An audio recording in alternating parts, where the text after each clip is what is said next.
दरवाजा खुल गया है। डर की दस्तक यूट्यूब चैनल पर आपका स्वागत है। भूत, प्रेत, पिशाच और शैतानों की रोमांचक कहानियां आपको इस चैनल पर सुनने को मिलती हैं। अगर आपको ऐसी ही वीडियोस देखना पसंद है तो हमारी इस चैनल को सब्सक्राइब करना ना भूलें। तो हेडफोन लगा लें, कमरे की लाइट्स ऑफ कर लें, क्योंकि ये वक्त हो रहा है डरने का। चलिए अब कहानी शुरू करते हैं। राजस्थान के बूंदी जिले के पास एक पुराना कस्बा था, देवकुंड। इस कस्बे में एक जगह थी जो सदियों से बंद थी।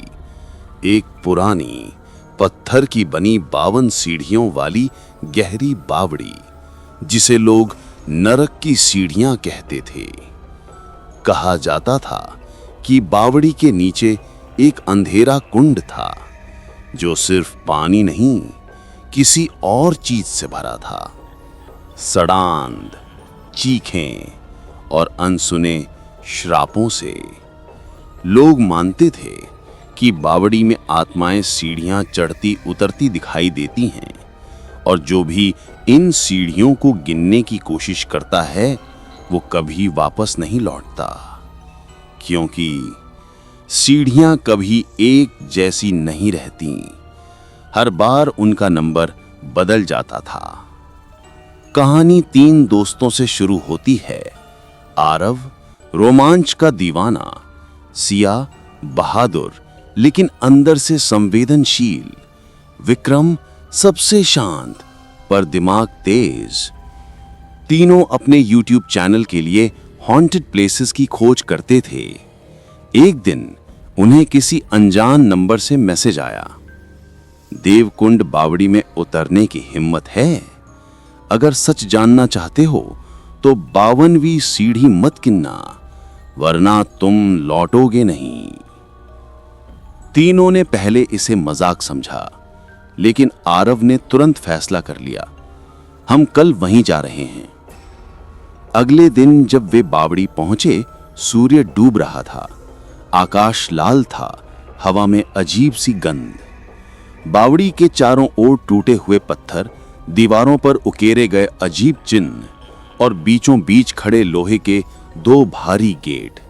पर सबसे डरावनी बात यह थी, गेट अपने आप आधा खुला हुआ था, जैसे किसी उन्हें आने का इंतजार था। विक्रम बोला, यार ये जगह बिल्कुल सुरक्षित नहीं लग रही। सिया की आंखें चौड़ी हो गईं। क्या तुम्हें सीढ़ियों की तरफ से किसी के चलने की आवाज सुनाई दे रही है?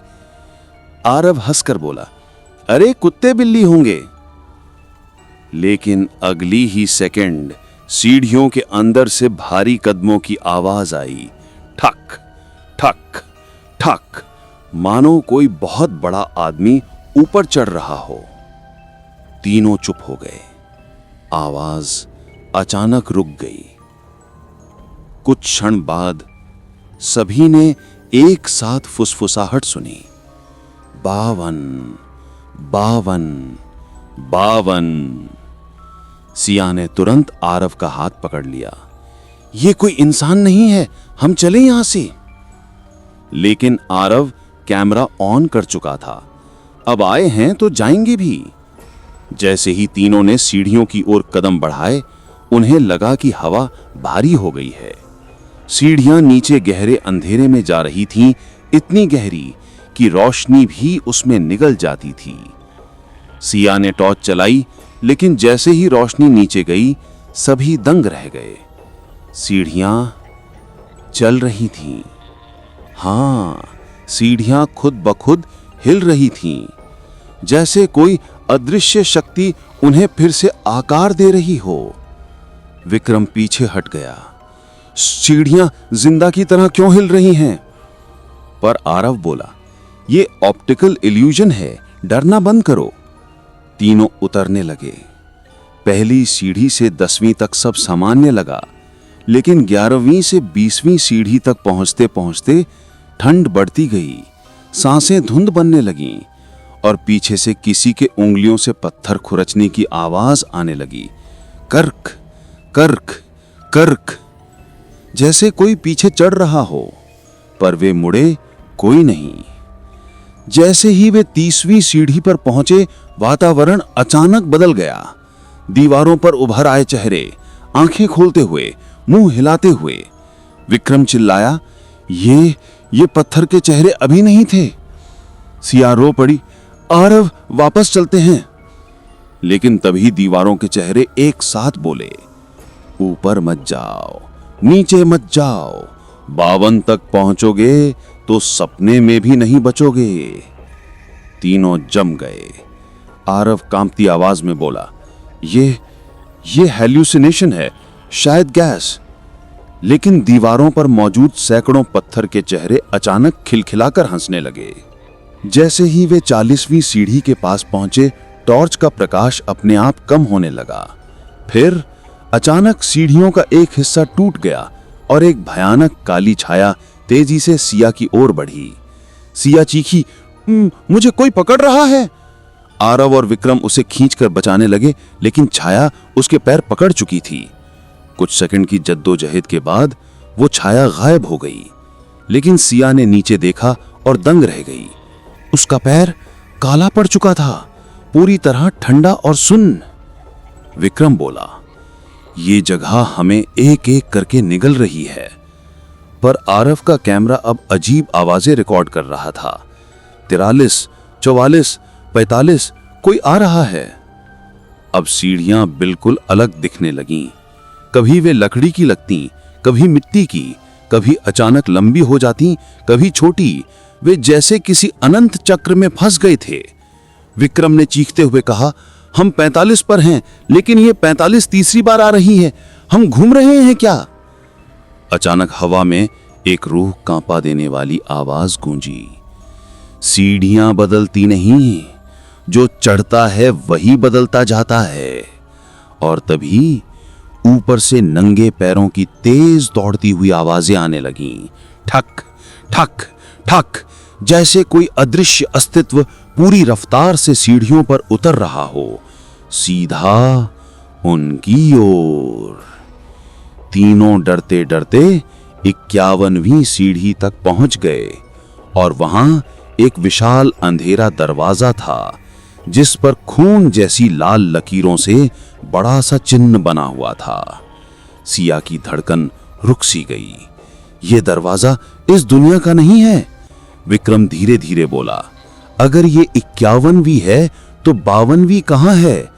आरव की टॉर्च नीचे गई और वे तीनों जड़ हो गए। 52वीं सीढ़ी वहां नहीं थी, लेकिन किसी के पांव के ताजा निशान थे जो दीवार के अंदर जा रहे थे, जैसे कोई व्यक्ति दीवार पार कर गया हो। सिया की आवाज कांप रही थी। ये कैसा श्राप है? सीढ़ी गायब कैसे हो सकती है? विक्रम बोला, हो सकता है 52वीं सीढ़ी थोड़ी दूसरी दुनिया में हो। आरव ने दरवाजा छूने के लिए हाथ बढ़ाया। उसी क्षण पूरी बावड़ी में एक गूंज उठी, जो 52 को छू ले वो कभी सूरज नहीं देखता। और अचानक दरवाजा धीरे धीरे अपने आप खुलने लगा। अंदर से आती थी एक ही आवाज, अंदर आओ, तुम्हें बहुत देर से इंतजार था। जैसे ही वो लाल निशानों वाला भारी दरवाजा कराहता हुआ खुला, एक ठंडी सड़ी हुई हवा का झोंका बाहर आया। हवा ऐसी थी जैसे किसी गुफा में हजारों साल से बंद कोई चीज अचानक बाहर निकली हो।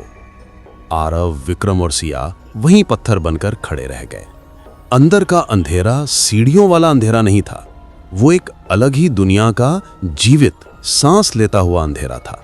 विक्रम कांपती आवाज में बोला, आरव, ये दरवाजा कहीं और खुल रहा है, ये बावड़ी का हिस्सा ही नहीं है। सिया पीछे हटने लगी। हम वापस चलते हैं, ये जगह नहीं, ये किसी दूसरी दुनिया का रास्ता है। लेकिन तभी दरवाजे के अंदर से एक लंबा काला हाथ निकलकर सीधे आरव के कैमरे पर लगा। टक, कैमरा फर्श पर गिरकर टूट गया। अंधेरे से आवाज आई, अब तुम रिकॉर्ड नहीं करोगे, अब बस तुम आओगे। दरवाजे के अंदर काले धुएं जैसा धुंधलका होने लगा। फिर धीरे धीरे धुआं हटने लगा और नीचे वो चीज दिखाई दी, एक अतल खाई, बिल्कुल गहरा अंधेरा, जहां एक अदृश्य सीढ़ी नीचे जा रही थी। हवा में एक फुसफुसाहट गूंज उठी, 52वीं सीढ़ी दिखती नहीं, जिसे चुना जाता है वही देख पाता है। सिया रो पड़ी, मत उतरना आरव, मत उतरना, हम यहां से जीवित नहीं जाएंगे। लेकिन आरव जैसे सम्मोहित हो गया था, उसकी आंखें उस काली सीढ़ी पर टिक गईं। वो बोला, मैं देख सकता हूं, 52वीं सीढ़ी मुझे बुला रही है। विक्रम और सिया ने उसे पकड़कर रोकने की कोशिश की, लेकिन कोई फायदा नहीं। आरव धीरे धीरे दरवाजे के अंदर उतरने लगा।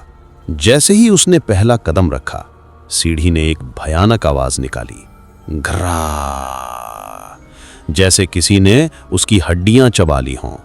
अंधेरे ने उसे निगलना शुरू कर दिया। विक्रम चिल्लाया, आरव वापस आओ, लेकिन अब बहुत देर हो चुकी थी। आरव का शरीर धुंधला होने लगा, उसकी त्वचा राख जैसी हो रही थी और उसके मुंह से बस एक ही शब्द निकल रहा था, बचाओ। फिर वो पूरी तरह गायब हो गया। 52वीं सीढ़ी ने आरव को खा लिया। सिया चीखते हुए दरवाजे के पास गई, आरव, आरव, लेकिन अंदर सिर्फ अंधेरा था, कोई जवाब नहीं। अचानक दरवाजा अपने आप बंद होने लगा। ठक ठक ठक। विक्रम ने सिया को खींचा, भागो वरना हम भी अंदर बंद हो जाएंगे। दोनों भागने लगे, लेकिन जैसे ही वे उड़े, पीछे से भारी कदमों की आवाज आने लगी, ठक ठक ठक। सिया ने कांपते हुए कहा, ये वही है जो सीढ़ियों पर चलता है। और तभी सीढ़ियों पर एक काली परछाई दिखाई दी, लंबी टेढ़ी, मानो कई हड्डियां टूटकर फिर गलत तरह से जुड़ गई हों। उसके पांव उल्टे थे और चेहरा बिल्कुल नहीं था, सिर्फ एक गहरी खाई जैसा अंधेरा। वो धीरे धीरे दोनों की ओर आने लगा। विक्रम ने पत्थर उठाकर उसकी ओर फेंका, लेकिन पत्थर उसकी देह के अंदर से ऐसे निकल गया जैसे वो धुआं हो। फिर परछाई ने एक लंबी भयानक आवाज निकाली, एक गया, दो बाकी। सिया कांप उठी, ये हमें भी लेगा। विक्रम ने उसे पकड़कर ऊपर की ओर दौड़ना शुरू किया, पर सीढ़ियां अब सीढ़ियां नहीं रहीं, वो बदलने लगीं, लंबी, छोटी, कभी फिसलन भरी, कभी चिपचिपी, जैसे वे दोनों को गिराने की कोशिश कर रही हों। परछाई पीछे पीछे आ रही थी, उसके कदमों की आवाज सीढ़ियों में गूंज रही थी, ठक ठक ठक। सिया की सांस रुकने लगी, डर उसके सीने में ठंड की तरह जम गया। विक्रम चिल्लाया, तेज भागो, लेकिन सीढ़ियां अचानक समतल हो गईं, न ऊपर न नीचे। वे एक अंधेरे चक्कर में फंस गए। अचानक चारों तरफ से आवाजें आने लगीं, हम भी ऐसे ही फंसे थे, हम भी 52वीं को गिनने गए थे, हम भी लौट नहीं पाए। दीवारों पर उभरे सभी चेहरे जिंदा होकर हिलने लगे।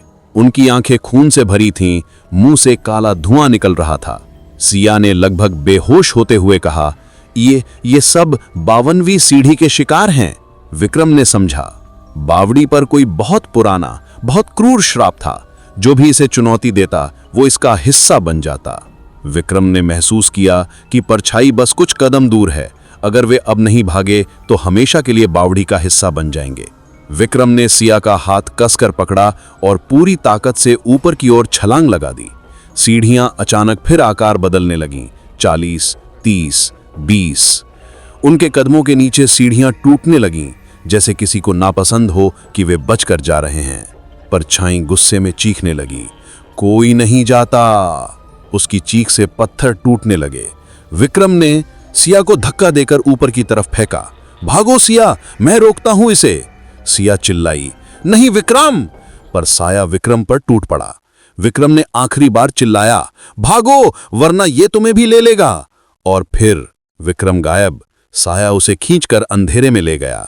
सिया अब अकेली थी, उसकी आंखों से आंसू बह रहे थे, पांव कांप रहे थे, लेकिन डर इंसान को भागने पर मजबूर कर देता है।